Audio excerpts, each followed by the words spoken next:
Zdravím všetkých, ktorí sledujú toto video. Tak sa tu hlásim znovu s nejakými novinkami po tuším 4 dňoch. Vyskúšal som si aj tu na Slovensku to, čo chcem realizovať na tej ceste. Trošku sa veci pomenili. Vyskúšal som si kýdanie hnoja. Asi 20 hodín som strávil s vidlami v rukách príkozom hnoji. Napriek tomu, že už som to predtým absolvoval, tak som zistil, že telo má svoje limity v horúčavách a tak. Nebol som ani schopný, bohužiaľ, už potom dokončiť, lebo na záver tam ostalo to úplne najväčšie, najťažšie peklo. Takže som sa celkom pobavil sám na sebe. Nebolo to asi zábavné pre tých ľudí, pre ktorých som to robil, čo ma mrzí, ale bohužiaľ je to tak. Mám nejaké novinky. Mám novinky asi také, že mne stále bolo také čudné. Spustili mi kampaň na Donio, schválili. Teda už beží reálne zbierka na podporu mojej cesty z Lisabonu do Santiago de Compostela. Sú to fakt akože také tie najvyhnutnejšie náklady. Ale aj tak väčšinu tých nákladov, napriek tomu, že štartujem s úplnou nulou, tak si chcem na tie náklady zarobiť cestou sám. Zistujem, že tuto na Slovensku všetko nepokvete asi, takže som sa rozhodol, keďže mám k dispozícii bike od Katarinky, od priateľky, a ona chce ísť vlastne tiež zo Slovenska do Santiago, chce ísť na bajku. Tak som sa rozhodol, že to skúsim napriek tomu, že nemám nabajkované nejak akože extrémne veľa, ale pozeral som si napríklad Eurovelo 6 cyklistickú trasu. Je to taká pohodička, taká rovinka, že človek si tam možno aj zrelaxuje trošku. No a tým pádom si chcem na Workaway pozerať nejaké veci, chcel by som vyraziť tak do 2 týždňov.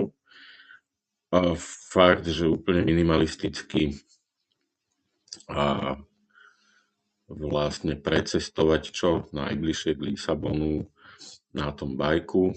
Keď už to nepôjde, tak potom zvolím ďalší nejaký iný postup. Ak budú na to financie, tak možno vlakom, ak nie, tak stopom, možno pešo. Skrátka tak, že kým skončí kampaň na Donio, ja tu prilepím potom aj link na tú kampaň, už mám vytlačené nejaké plagatiky, ktoré budú s QR kódom kade-tade.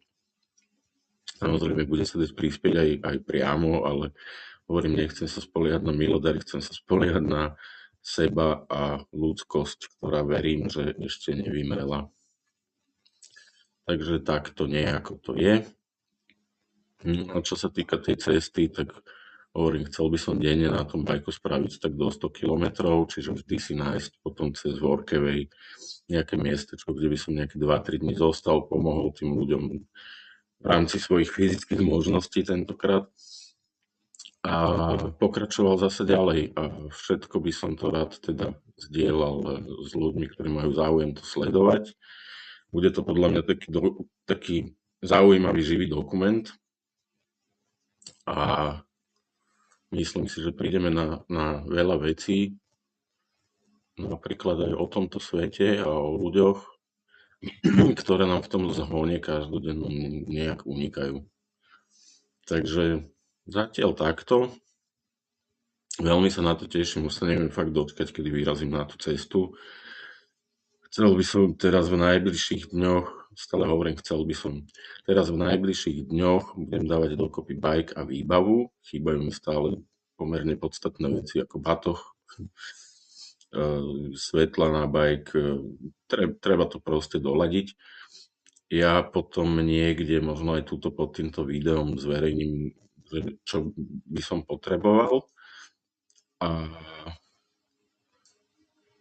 budem vďačný za akúkoľvek pomoc a podporu, či už to budú nejaké slova podpory, či sa niekomu vála nejaká časť výbavy, ktorá by sa mi zišla a vedel by ju zapožičať, alebo to budú aj, ja neviem, 2 eurá, alebo 5 eur, alebo čokoľvek vám nebude chýbať. Bude to všetko úplne super. Budem za to hlavne nesmierne vďačný. Takto by som to postavil celé. Včera som si kúpil barefootky na cestu v úžasnej predajni, na ktorú som tiež, to bola taká náhodička. Moja babka Fabšičová sa volala Hedviga a bola mi odporúčaná predajňa v Piešťanoch, ktorá sa volá Barefoot Hedvika. Takže včera som tam bol.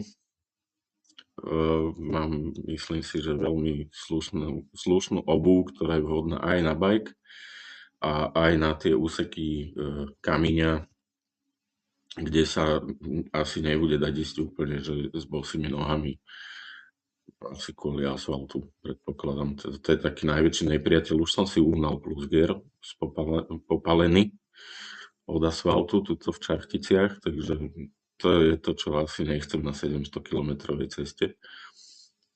To sú také zistenia.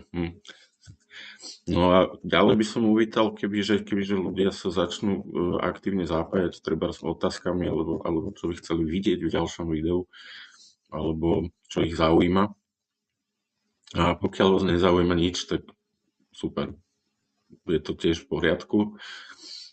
A akurát by som naozaj chcel, aby ten dokument, aby to celé začalo žiť aj inak ako z mojej strany.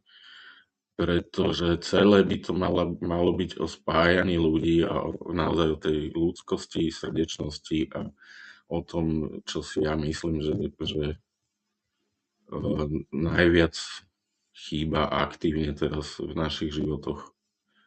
Pretože keď sa pozriem okolo seba, tak bohužiaľ ľudia tieto veci v sebe potlačajú z dôvodu takého, že si myslia, že je to nutnosť pre prežitie v dnešnej dobe. A áno, asi z jednej strany to tak je, ale pokiaľ chceme, aby tá doba nabrala nejakú inú trajektóriu, tak toto sú práve veci, ktoré treba v sebe začať veľmi intenzívne pestovať a živiť. To je môj názor a môže si o tom mysleť, kto chce, čo chce, je to môj názor. A možno som známy rôznymi negatívnymi prívlastkami, ale jedna vec je istá, že svoj názor si držím v hlave tvrdohlavo. A hlavne veci, ktorým verím, tak im verím celým srdcom. A kto ma pozná, tak vie, aké mám srdce. Takže tak. To je dneska v tomto videu asi všetko. Pod video dám link na kampaň na Donio. Rozmýšľam ešte, že oživím Buy Me a Coffee, kde sa tiež bude dať prispieť. Ono totiž s tým Donio je to tak, že kampaň je do 31. augusta, vtedy končí. Čo sa dovtedy vyzbiera, tak ešte bude trvať nejaký týždeň, dva, kým sa k tým peniazom vôbec dostanem. Čiže ja naozaj potrebujem tú cestu financovať už teraz. Takže je to celé v mojich rukách. Takže ak si niekto doteraz myslel, že no tak Trtko zase chce vyzbierať od ľudí peniaze, aby sa plnil nejaký svoj sen, tak nie je to tak. Tá kampaň na Donio a celá tá podpora finančná je hlavne o tom, že peniaze z môjho pohľadu sú energia. A ak ľudia chcú niečo podporiť, tak týmto spôsobom vyjadria, že to myslia vážne. A hovorím, nie je to len, že peniaze, je to aj milé slova podporné sú super a aj nejaké veci, ktoré nepotrebujete, sú super. Takže takto to je, aby som to tak nejak dostal na nejakú